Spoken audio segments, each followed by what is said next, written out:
Okay, we're good. Okay, please welcome William Zambriano.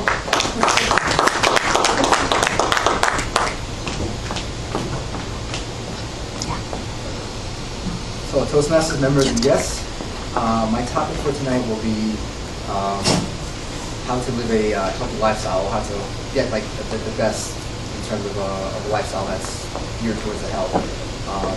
And I'd like to kind of start off saying that, has anyone ever heard the phrase "knowledge is power"? Well, I don't know if maybe anyone ever heard the rest of that phrase called "applied knowledge is power." The reason I say it because there's many traditional ways we can get education. There's books out there, classes, colleges, schools. But unless you kind of use something, it's kind of hard to actually have it be power. Kind of like an example is maybe open heart surgery. I can go to school and try to learn how to do open heart surgery, but if I'm not a doctor, it's not really power. So what I like to do is I kind of try to consider myself as a healthy type of personality, and I like to kind of impart a little bit of my knowledge from my experience, and maybe something that could help everyone here. My first point I like to mention is eating the right foods in the right portions. We all know what's all good for us. I mean, there's really nothing much I really have to say about that. I mean, we know the cheeseburger and the fun. We kind of know. I really don't have to go too much into details for that one. But the reason I say in portions also is because, for me personally, what I like to do, I'll have, maybe in the morning I'll have like a dinner-sized meal in the morning, and as the day goes on, maybe for dinner I'll have something that's very light, like a light sandwich or like a banana or something, because your body doesn't really need that much energy at night, and you kind of will start ending up storing it, and that's kind of like counter what you want. I mean, you would rather use up all your energy throughout the day in the morning and have the least amount of energy at night when you're trying to wind down, when you're going to rest. Daily physical activity. This is always a tough one for a lot of people because I know we all have kind of hectic lifestyles, but it's important to, even if it's maybe waking up early in the morning to go jogging or maybe walking around the neighborhood, maybe when you come home at night, you can kind of go out and jog in the neighborhood. Or even say if it's maybe at work, instead of taking the elevator, take the stairs. I know for some people that's a workout in itself. So you kind of cut down the gym expenses for anybody. And of course, at least what I found personally is when I first started working out when I was back in high school, I started feeling pains, and because my body wasn't used to it. So if you might slowly but surely, you can use 1 or 2 days a week and kind of work yourself up to maybe 3 or 4 days a week in terms of keeping yourself active. My third point is water, drinking the right amount of water. Everyone heard the cliche, 8 cups of water a day. It is true because from what I understand, your body is 8% water. So it's important to keep yourself hydrated throughout the day. Usually I'll have the whole string bottle, and I'll maybe drink 3 or 4 of those a day, maybe 5. And it's also, from what I understand, when you drink water, it helps.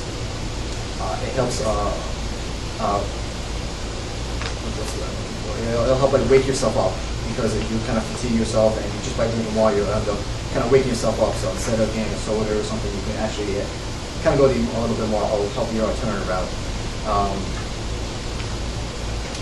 Lowering. Fifth point I'd like to make is vitamins and supplements. Even though our bodies are actually equipped to really make our own nutrition, like what we need internally, sometimes it could use a little bit of help, especially us crazy New Yorkers are running all over the place, and we tax our bodies a little bit more than we should. So it's really important to put maybe vitamin C, glucosamine, DHA for the brain. I take supplements every once in a while, something like GMC or whatever. Actually, I don't know if anyone remembers, it was actually, I think what her name was, Florence, I think. She had like little cups here, and she had different waters, and she put like the strips in there. Yes. The acid, I don't know if anyone remembers that. But it was actually interesting because you kind of see the stuff that we kind of put into our body. It's kind of crazy if you really read into it. I don't really have time to actually get into that now. And most important of all, rest. I mean, there's nothing can really replace your 8 hours of sleep, even though I know a lot of us like to kind of push the limit.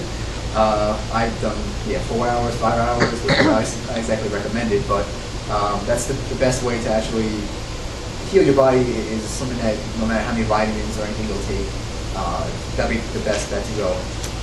Now, all with this knowledge, how can we really kind of turn this, from my personal experience, how can we actually turn it to power now?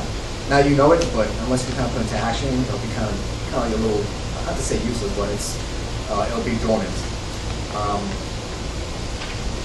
I know for the most of us, we work day jobs for the most part, 40, 50 hours a week. I know sometimes it may be a little bit difficult to really,